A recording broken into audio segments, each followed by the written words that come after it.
ചിലരുടെ ജീവിതത്തിൽ നടന്ന ചില സംഭവങ്ങൾ കേൾക്കുമ്പോൾ സത്യത്തിൽ ഇങ്ങനെയൊക്കെ സംഭവിച്ചിട്ടുണ്ടോ എന്ന് നമുക്ക് തന്നെ അത്ഭുതം തോന്നും. കാരണം അത്രയേറെ അമാനുഷികമായ അനുഭവങ്ങളായിരിക്കും അവർക്ക് നടന്നിട്ടുണ്ടാവുക. അങ്ങനെ ഒരു അനുഭവമാണ് ഇന്ന് നമ്മൾ കാണാൻ പോകുന്നത്. Subscriber real life ghost incident.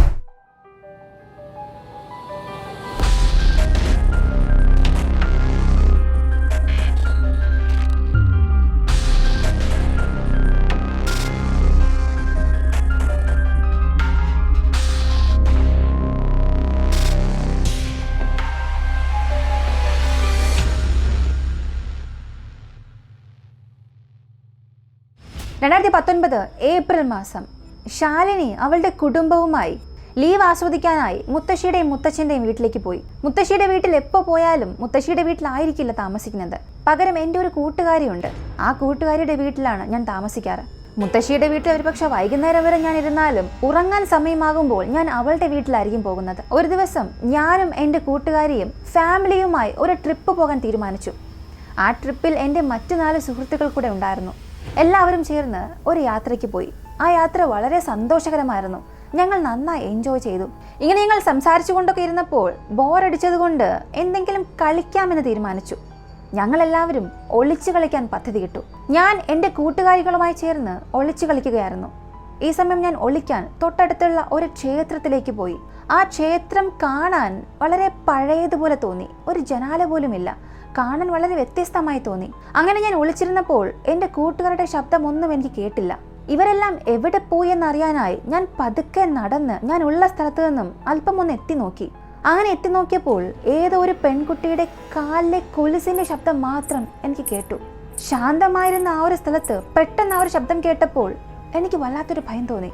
ശരി, ഇനി ഇവിടെ ഒളിച്ചിരിക്കണ്ട, ഇവിടെ വിട്ട് പോകാം എന്ന് ഞാൻ അവിടെ നിന്നും ഇറങ്ങിയപ്പോൾ എൻ്റെ ശരീരം മരവിച്ചതുപോലെ തോന്നി. എനിക്ക് അനങ്ങാൻ പോലും സാധിച്ചില്ല. പെട്ടെന്ന് എൻ്റെ പുറകിലായി ആരോ ഓടുന്നത് പോലെ തോന്നി.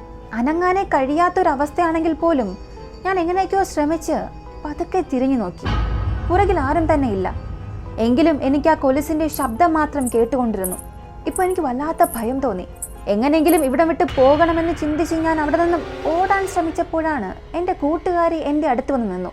പെട്ടെന്ന് എൻ്റെ മുൻപിലേക്ക് ചാടി വീണിട്ട് ഞാൻ നിന്നെ കണ്ടുപിടിച്ചു, നീ ഔട്ട് എന്ന് പറഞ്ഞു. ഇത് കേട്ട് ഞാനും വല്ലാതെ ഭയന്ന് അവളുടെ അടുത്ത് ചെന്നിട്ട് നിനക്കെന്തെങ്കിലും ശബ്ദം കേട്ടോ, കൊലുസിൻ്റെ ശബ്ദം കേട്ടോ എന്ന് ചോദിച്ചു.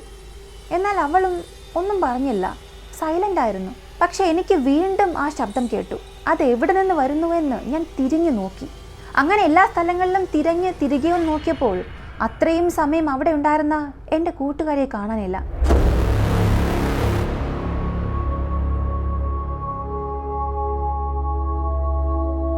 അവൾ എവിടെ പോയെന്ന് ചിന്തിക്കുമ്പോഴാണ് പെട്ടെന്നൊരു പെൺകുട്ടിയുടെ ചിരിക്കുന്ന ശബ്ദം കേട്ടു. ഇപ്പോൾ എന്ത് ചെയ്യണമെന്നറിയാത്ത ഞാൻ എൻ്റെ ഫ്രണ്ട്സിൻ്റെ അടുത്ത് എങ്ങനെയെങ്കിലും എത്തണമെന്ന് ചിന്തിച്ച് അവരെ തിരയാൻ തുടങ്ങി. എത്രയോ സമയം തിരഞ്ഞിട്ടും അവിടെ ആരെയും കണ്ടെത്താൻ സാധിച്ചില്ല. ഞാൻ ഒറ്റയ്ക്ക് എവിടെയോ അകപ്പെട്ടതുപോലെ എനിക്ക് തോന്നി. എന്നാൽ വീണ്ടും ആ ചിരിക്കുന്ന ശബ്ദവും കൊലുസിൻ്റെ ശബ്ദവും മാത്രം കേട്ടുകൊണ്ടേയിരുന്നു. കൂട്ടുകാരി പിന്നീടായാലും കാണാം. ഇവിടെ നിന്ന് എങ്ങനെയെങ്കിലും രക്ഷപ്പെട്ടാൽ മതിയെന്ന് പറഞ്ഞ് അവിടെ നിന്നും വീട്ടിലേക്ക് ഓടി. വീട്ടിൽ ചെന്ന് ഇക്കാര്യം അച്ഛനും അമ്മയോടും പറയണമെന്ന് ചിന്തിച്ചു. പക്ഷെ പറഞ്ഞാലും അവരത് വിശ്വസിക്കില്ല, പകരം എന്നെ കളിയാക്കും. അതുകൊണ്ട് ഇക്കാര്യം ആരോടും പറയണ്ട എന്ന് ചിന്തിച്ചു. പക്ഷെ അപ്പോഴും എൻ്റെ മനസ്സിൽ വന്ന ചിന്ത, ആരാണ് ആ പെൺകുട്ടി? അവൾ എന്തിന് എൻ്റെ പുറകെ വരണം? ഞങ്ങൾ താമസിക്കുന്ന വീട് ചെറിയൊരു വീടാണ്. ഒരു ഹാളും 2 ബെഡ്റൂം, ചെറിയൊരു ഡൈനിങ് ഹാൾ. വീടിന് പുറത്താണ് ബാത്റൂം ഉണ്ടായിരുന്നത്. ബാത്റൂമിലേക്ക് പോകണമെന്നുണ്ടെങ്കിൽ വീട് വിട്ട് പുറത്തേക്ക് ഇറങ്ങി വേണം പോകാൻ. അങ്ങനെ ബാത്റൂമിലേക്ക് പോകുന്ന വഴിയിൽ കുറച്ച് അടുത്തായി ഒരു ക്ഷേത്രമുണ്ട്. അതൊരു ചെറിയ ക്ഷേത്രമാണ്. പകൽ സമയം കാണാൻ വളരെ സാധാരണമായി തോന്നും. പക്ഷെ രാത്രി സമയത്ത് അത് വളരെ ഭയാനകമായി തോന്നും. ഇപ്പോൾ രാത്രി ഒരു 2:30 ആയിട്ടുണ്ടാകും. പെട്ടെന്ന് എനിക്ക് ബാത്റൂമിൽ പോകണമെന്ന് തോന്നി. പക്ഷെ ആ ക്ഷേത്രത്തെ ചിന്തിച്ച് നോക്കിയപ്പോൾ എനിക്കെന്തോ ഭയം തോന്നി. പുറത്ത് പോകണ്ട എന്ന് ചിന്തിച്ച് ഞാൻ തന്നെ കൺട്രോൾ ചെയ്തു. പിന്നീട് വെള്ളം കുടിക്കാനായി ഞാൻ അടുക്കളയിലേക്ക് പോയി. അടുക്കളയിൽ പോയപ്പോൾ എനിക്ക് ഏതൊരു പെൺകുട്ടി ചിരിക്കുന്ന ശബ്ദം വീണ്ടും കേട്ടു. അതേ കൊലുസിൻ്റെ ശബ്ദം വീണ്ടും കേട്ടു. പെട്ടെന്ന് എന്ത് ചെയ്യണമെന്നറിയാതെ ഞാൻ അങ്ങനെ നിൽക്കുകയാണ്.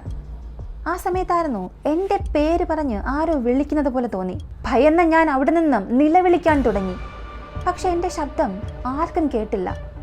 എന്നാൽ ഞാൻ നിലവിളിച്ച എൻ്റെ ശബ്ദം കേട്ട ഉടനെ ആ പെൺകുട്ടി ചിരിക്കുന്ന ശബ്ദം വീണ്ടും അധികമാകാൻ തുടങ്ങി. ഇപ്പോൾ ഭയന്നു പോയ ഞാൻ എൻ്റെ മുറിയിലേക്ക് ചെന്ന് കിടന്നുറങ്ങാൻ ശ്രമിച്ചു. പക്ഷേ എനിക്ക് ഉറങ്ങാനേ സാധിച്ചില്ല. വീണ്ടും ആരോ എൻ്റെ പേര് വിളിക്കുന്നത് പോലെ എനിക്ക് തോന്നി. ഞാൻ ഷീറ്റെടുത്ത് മുഴുവനായും എന്നെ മറച്ചു. ഈ സമയത്ത് ആരോ ഒരാൾ എനിക്ക് മുകളിലായി കയറിയിരിക്കുന്നത് പോലെ എനിക്ക് വല്ലാത്ത പ്രഷർ തോന്നി.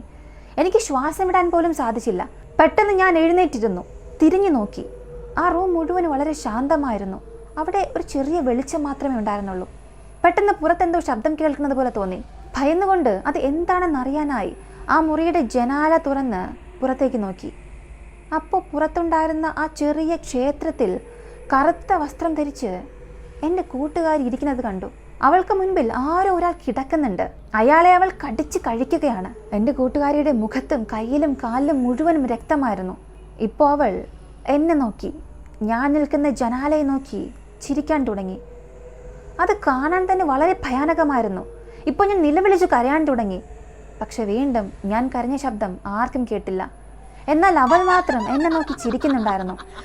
ആ സമയം പെട്ടെന്ന് എനിക്ക് ബാത്റൂമിൽ പോകണമെന്നുള്ള അത്യാവശ്യമായിരുന്നു. അമ്മയും അച്ഛനെയും വിളിച്ചാൽ ദിവസവും നീ ഇത് തന്നെയല്ലേ ചെയ്യുന്നത് എന്ന് വഴക്ക് പറയും. അതുകൊണ്ട് ഒറ്റയ്ക്ക് പോകാൻ തീരുമാനിച്ചു. ആ വീട് വിട്ട് ഇറങ്ങി ഒറ്റയ്ക്ക് നടന്നുപോയി. ദൂരത്തിൽ നിന്നും ആ ക്ഷേത്രത്തെ ഞാൻ നോക്കി. ഭയം തന്നെയാണ്. എങ്കിലും പതുക്കെ നടന്ന് ആ ക്ഷേത്രം ക്രോസ് ചെയ്യുന്ന സമയത്ത് കൊലുസിൻ്റെ ശബ്ദം കേൾക്കാൻ തുടങ്ങി. വീണ്ടും വളരെ സ്പീഡിൽ നടക്കാൻ തുടങ്ങി. വളരെ ദൂരത്തിലൊരു പെൺകുട്ടി സാരി ധരിച്ച് എന്നെ നോക്കുന്നത് പോലെ എനിക്ക് തോന്നി. അവളുടെ കാലിൽ കൊലുസുണ്ടായിരുന്നു. അവൾ എന്നെ തുറിച്ച് നോക്കുന്നുണ്ടായിരുന്നു. ഈ സമയം ഭയന്നുപോയ ഞാൻ എന്ത് ചെയ്യണമെന്നറിയാതെ നിൽക്കുന്ന അതേ സമയം ആരോ ഒരാൾ എൻ്റെ കൈ പിടിച്ചതുപോലെ തോന്നി. പെട്ടെന്ന് തിരിഞ്ഞു നോക്കിയപ്പോൾ പുറകിൽ ആരും തന്നെയില്ല. വീണ്ടും തിരിഞ്ഞ് മുന്നിലേക്ക് നോക്കിയപ്പോൾ എനിക്ക് മുൻപിൽ എൻ്റെ കൂട്ടുകാരി നിൽക്കുകയാണ്.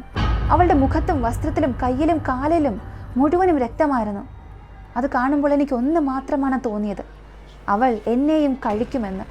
ഇപ്പോൾ എനിക്ക് എന്ത് ചെയ്യണമെന്നറിയില്ല. ഭയം മാത്രമായിരുന്നു. എന്നെ ഒന്നും ചെയ്യരുത് എന്ന് നിലവിളിച്ച് കരയാൻ തുടങ്ങി.